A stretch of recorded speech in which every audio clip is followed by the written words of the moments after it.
प्यारे दोस्तों एवं सज्जन मित्रों, हम आपको आज बताने जा रहे हैं कि सरोगेट मदर क्या होती है और सरोगेट मदर बनने के क्या फ़ायदे होते हैं, क्या नुकसान होते हैं। यह अधिनियम को मंजूरी कब मिली है और कौन इसका फ़ायदा ले सकता है और किसको इसका फ़ायदा और नुकसान हो सकता है। वैसे सरकार ने जो अधिनियम बनाया है, नुकसान तो होगा नहीं, फ़ायदे ही फ़ायदे हैं। वो कौन से फ़ायदे हैं देखते हैं। तो संक्षिप्त जानकारी देते हैं 4-5 स्लाइडों के साथ में, तो बने रहिए हमारे साथ। ये विशेष तौर से महिलाओं के लिए हैं और उन माता पिताओं के लिए जो माँ बनने में जो खुद अपना बच्चा पैदा नहीं कर सकते हैं, तो वो दूसरों के ज़रिए अपना बच्चा प्राप्त कर सकते हैं। यानी कि बच्चा किसी और की कोख में जन्म लेगा और मालिक कोई और होंगे, वो सरोगेसी होती है। तो देखते हैं, राष्ट्रपति रामनाथ कोविंद ने सरोगेसी विनिमय अधिनियम 2021 को मंजूरी दे दी है। समाचार एजेंसी IANS की रिपोर्ट के मुताबिक शनिवार को मंजूरी के तत्काल बाद इसे सरकार गजट में प्रकाशित कर दिया गया है। विधेयक राज्यसभा में 8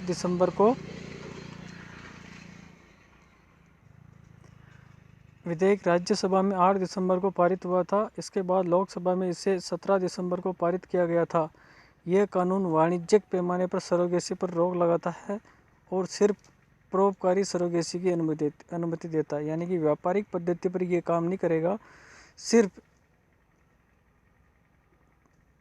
परोपकारी, यानी कि जो माता पिता अपना खुद का बच्चा पैदा नहीं कर सकते हैं, तो किसी और की कोख में अपना बच्चा पालन पोषण के लिए कानून कायदे के हिसाब से सरोगेसी अधिनियम के हिसाब से बच्चा प्राप्त करते हैं, वो सरोगेसी के तहत आता है। सरोगेसी वाणिज्यकरण अब गैर कानूनी है, यानी कि कोई भी महिला सरोगेसी का काम करती है, अगर वो धंधे के लिए करती है तो वो गैर कानूनी है। अगर बता दें कि संसद ने बीते 17 दिसंबर को सरोगेसी विनिमय विधेयक 2019 को मंजूरी दी थी। इस कानून में देश में किराए की कोख या सरोगेसी को वैधानिक मान्यता देने और इसके वाणिज्यकरण को गैर कानूनी बनाने का प्रावधान किया गया है। सरोगेसी ऐसी विधि है जिसमें कोई महिला संतान के इच्छुक किसी दंपति के बच्चे को अपने गर्भ में पालती है, जन्म के बाद बच्चे को दंपति को सौंप देती है। यानी कि किसी और के लिए अपनी कोख में बच्चे का बड़ा होना और जन्म लेने के बाद कुछ निर्धारित समय के बाद, निर्धारित शर्तों के बाद में बच्चा उनको सौंप दिया जाता है। ओरिजिनल माँ वास्तविक माँ नहीं रहती है और जो सरोगेसी माँ रहती है उसको सौंप दिया जाता है। वास्तविक कानूनी माँ वही रहती है। बढ़ते आगे इसी क्रम में ये प्रावधान इसलिए लाए गए हैं, प्राविधान इसलिए लाए गए ताकि सरोगेसी का वाणिज्यिक इस्तेमाल नहीं किया जा सके।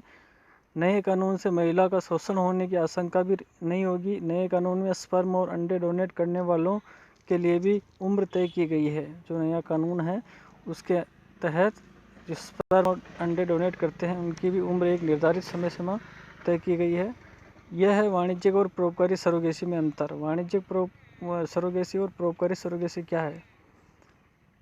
परोपकारी सरोगेसी के तहत सरोगेट माँ को गर्भ की अवधि के दौरान चिकित्सा खर्च और बीमा कवरेज के अलावा कोई और वित्तीय मुआवजा नहीं दिया जाता है, जबकि वाणिज्यिक सरोगेसी में सरोगेट माँ को चिकित्सा खर्च और बीमा कवरेज के अलावा वित्तीय मुआवजा दिया जाता है। मेन अंतर है वाणिज्यिक सरोगेसी और परोपकारी सरोगेसी में, यानी कि वाणिज्यिक सरोगेसी में बीमा कवरेज और वित्तीय खर्चा जो निर्धारित शर्तें होती है वाणिज्यिक में दिया जाता है और परोपकारी में नहीं दिया जाता है। तो बन रहे हमारे साथ।